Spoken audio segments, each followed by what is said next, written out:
Before Lena Waithe became a name that symbolized courage, creativity, and change, she was a young girl growing up in the South Side of Chicago, a place where dreams were often small because survival had to come first. But Lena's dreams were different. She didn't just want to make it out. She wanted to make something extraordinary. Raised by a strong single mother who believed in her brilliance even when the world didn't, Lena learned early that life would not hand her anything easily, but it would reward her if she refused to give up. Her mother filled their home with love, discipline, and hope, reminding Lena that she could be whoever she wanted to be, even if she didn't see that person yet on TV. And that was exactly the problem. There were no people like her, black, queer, bold, and unapologetically herself, on the screen. So she decided that one day, she would change that. As a kid, Lena was obsessed with storytelling. While others played outside, she was glued to the screen, studying dialogue, character arcs, and how stories made people feel. She wasn't just watching TV, she was learning its language. She admired writers like Spike Lee and directors like John Singleton, who dared to show Black life in all its complexity. She saw art as a form of truth, a mirror the world needed. But her path wasn't simple. After graduating from Columbia College Chicago with a degree in cinema and television arts, she packed her dreams and moved to Los Angeles, the city of stars and struggle. She arrived with no powerful connections, no roadmap, just pure hunger. Like so many before her, Lena faced rejection after rejection. She worked as an assistant, fetching coffee, reading scripts, and waiting for someone to see her potential. But when no one did, she decided to create her own chance.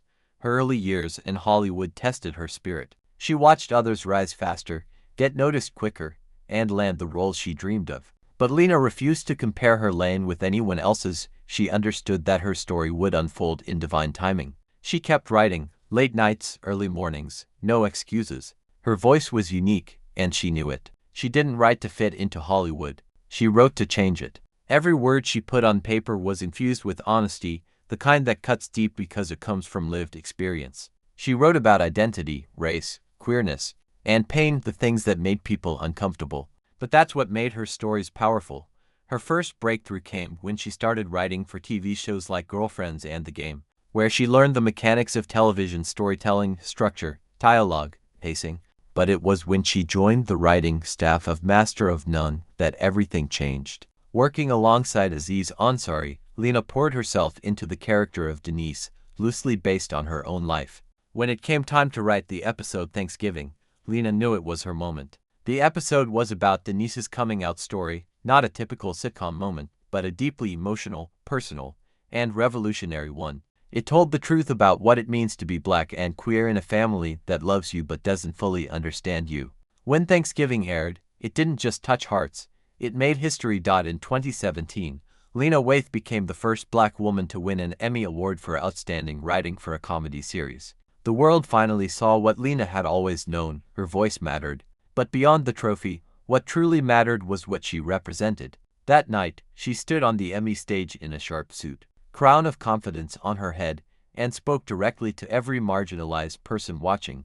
The things that make us different, those are our superpowers. The audience rose to their feet because they knew they were witnessing more than a win. They were witnessing a shift. After that, Lena didn't slow down. She launched her own production company, Hillman Grad Productions, to create opportunities for underrepresented voices. She wrote, produced, and starred in projects that broke stereotypes, from The Chi, a raw and authentic portrayal of life in Chicago's South Side, to Queen and Slim, a film that merged love and resistance into art.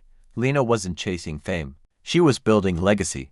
Every story she told became a mirror for someone who'd never seen themselves before. She gave power to those who were told they didn't belong in the spotlight. Yet even as her fame grew, Lena stayed grounded. She never forgot her roots, the streets that shaped her, the rejections that refined her. She often said, "I'm just a kid from Chicago who refused to stop dreaming." Her success wasn't about luck, it was about purpose. She turned pain into poetry, struggle into strategy, and identity into inspiration. Today, Lena Waithe stands as one of the most influential creators in Hollywood, not just for what she's made, but for who she's made space for. She opened the door wider for those who felt invisible. Her name now stands beside the word trailblazer, but her real power lies in her authenticity. She didn't conform, she transformed. She didn't wait for permission, she gave herself the green light. And perhaps the most beautiful part of her story is this: Lena Waithe didn't just chase success, she redefined it. For her, success isn't standing alone at the top. It's pulling others up with you. It's creating stories that heal, challenge, and ignite change. It's living fully, fearlessly, and truthfully, no matter who's watching. After winning the Emmy, Lena Waithe found herself at a crossroads that many artists dream of but few navigate well. She had the world's attention. The question wasn't if she would make something next, it was what she would make, and how it would define the next era of storytelling. She didn't want her win to be a moment, she wanted it to be a movement. She knew the industry loved to celebrate firsts, but often failed to support seconds, thirds, and futures. Lena wasn't about to let herself be a footnote in diversity history. She was determined to be a permanent chapter. So she doubled down on what she believed in: stories that tell the truth. Her first major project after the Emmy was The Chi, a television drama inspired by her own experiences growing up on Chicago's South Side.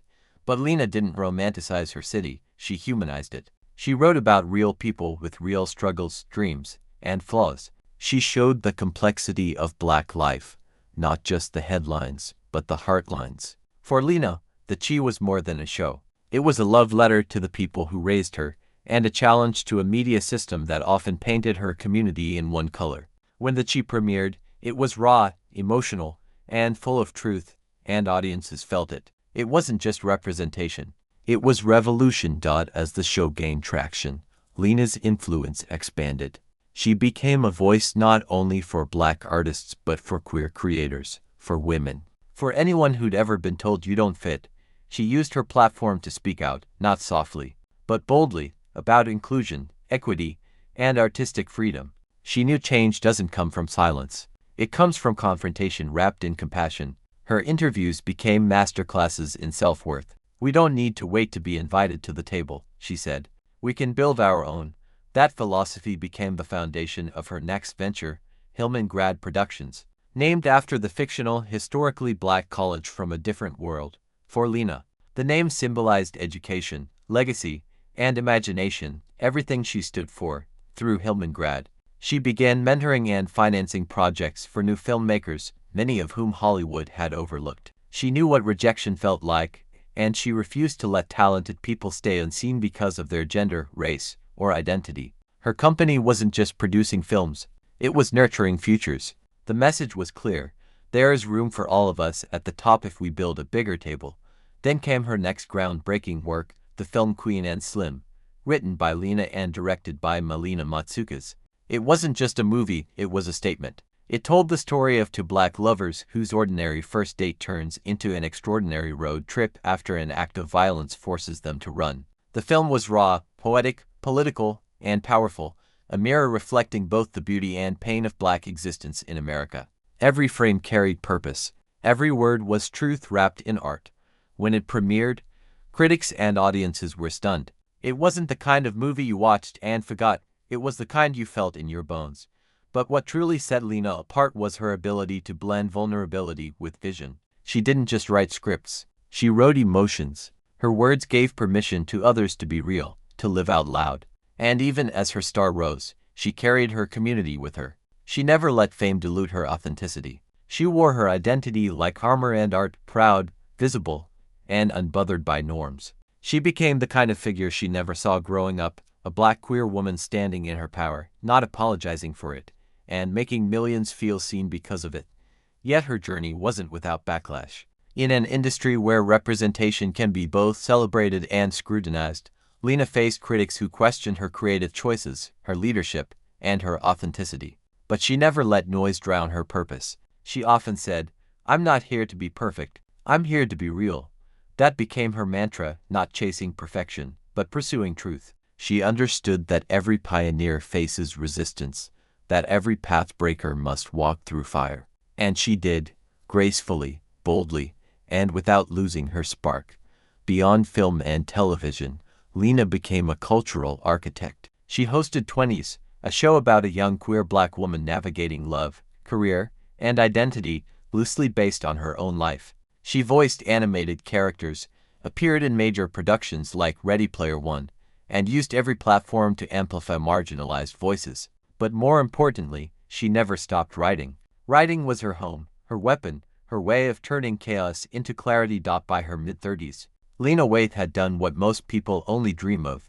She became an Emmy-winning writer, a respected producer, and a beacon of hope for the underrepresented. But she never measured her worth in awards, she measured it in impact. How many people felt seen because of her work? How many doors stayed open because she pushed them? How many stories would be told because she refused to be silent? Those were the real metrics of her success. Through her journey, Lena redefined what success means for an artist of color: not assimilation, but authenticity; not chasing approval, but creating legacy. She often said, "I'm not trying to fit in, I'm trying to stand out."